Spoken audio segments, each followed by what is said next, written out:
Hello guys, Michaela here. Welcome back to my channel and welcome back to another speed build in my Building Europe series. Today we're building a vintage cottage inspired by the traditional Scottish cottages. I included the inspiration picture that I basically copied, but not like super copied, but kind of copied, you know what I mean?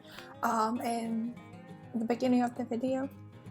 I got a request for this actually under one of my videos a couple of weeks ago, and I wanted to include Scotland in the series, even though of course it's not a country of its own because it's part of the kingdom, but I really wanted to represent the country a little bit better, so I did split it into like Britain, or like Great Britain or England and Scotland.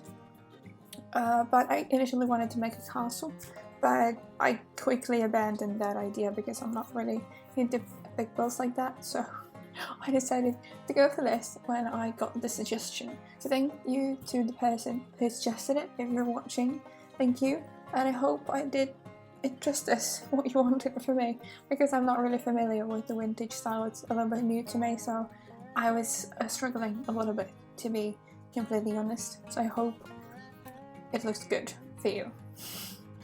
So let's get into the facts. Scotland is a part of the United Kingdom, as I already said, and it takes up about a third of the island of Great Britain. The capital is Edinburgh. I'm not sure how it's pronounced because we have a Scottish professor at school and he always says Edinburgh, but I would assume it could be Edinburgh as well, so I will leave that up to people too. So if you know how it's pronounced properly, please let me know. Thank you. The capital is Edinburgh and the population is around 5.4 million people. The official languages are actually three. It's English, Scots and Scottish Gaelic. Scotland is the most mountainous part of the United Kingdom, and we can find the highest peak of the entire country in here, which is Ben Nevis in the Highlands. It is also famous for its lakes, and in Scottish they're called lochs. So Loch Lomond, Loch Ness, or no, that's everything. Loch Ness with the Loch Ness monster.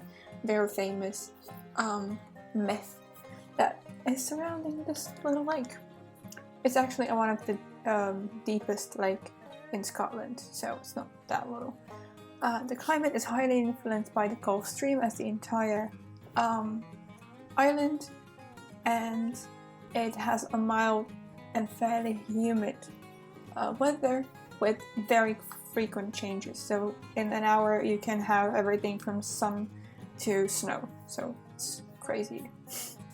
The economy is mostly created by heavy industry, so shipbuilding, that is very typical for Glasgow, or coal mining and steel industries, also oil extraction, and obviously, as every other economy in Europe, services. Scotland is home to many famous literary authors. I study English, so English literature with the Scottish one is very important for my studies. I know a lot of the authors. So, for example, it's Walter Scott, author of the Waverley novels, Robert Louis Stevenson, the author of Treasure Island that I loved as a kid, Arthur Conan Doyle, which is one of my favorite authors of all time because I absolutely love Sherlock Holmes novels, others, and also James Matthew Barrie, who is the author of Peter Pan. Technically, we can put there J.K. Rowling, the author of Harry Potter. She is British, but she lives in Edinburgh for a very long time now. So she, even though she's not Scottish, she lives in Scotland, and her Harry Potter books are partly based in Edinburgh. The tourism in Scotland is very important for the economy. The major cities that you can visit are the capital of Edinburgh, Glasgow, Stirling, Aberdeen, St Andrews, or Dundee. Other destinations can be the Isle of Skye, the Loch lochs we spoke about earlier, Glencoe, Hebrides, Glenfinnan, or the Highlands. And I have some fun facts to round this fun fact session with. Scottish national animal is a unicorn, which I think sums up the personality of the people in Scotland, because there's a lot of myths and legends surrounding the country. So one of them is that their national animal is a unicorn.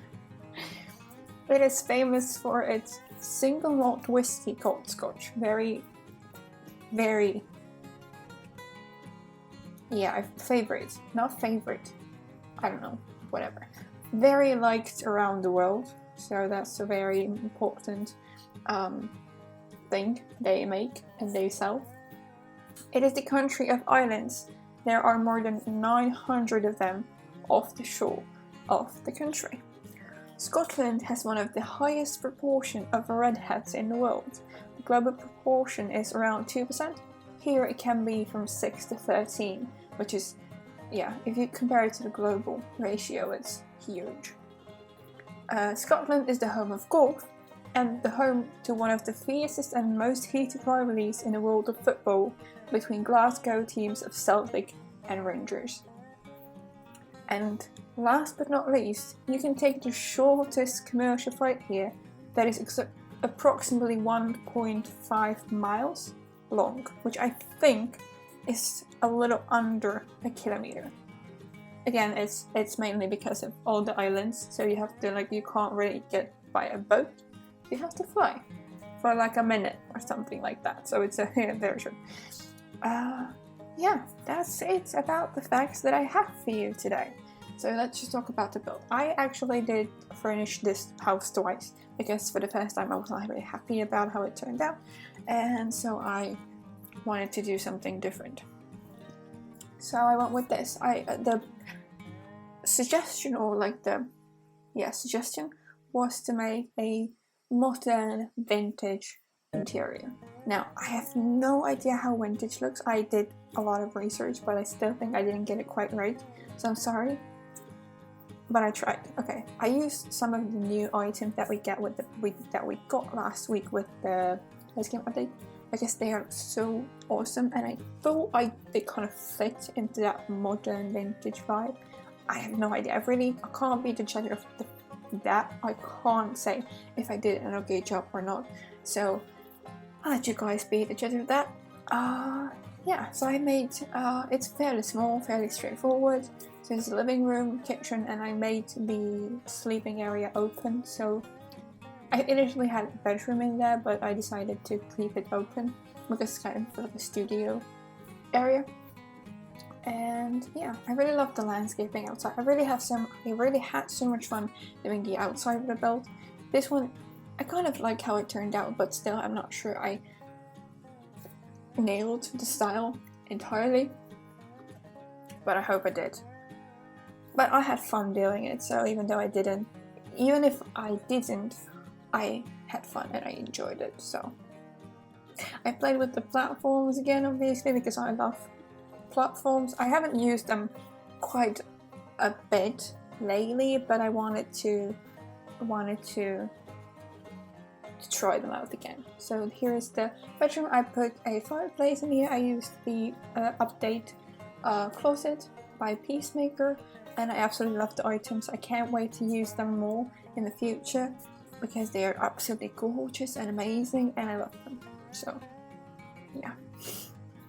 so we're almost at the end of the speed build, so I hope you guys enjoyed the video. If you did, please like the video and subscribe to the channel if you haven't already. And I'll see you next Friday with a new video from the Building Europe series. Bye! Have a great day. I forgot about that. So have a great day, and I will see you in the next one. Bye!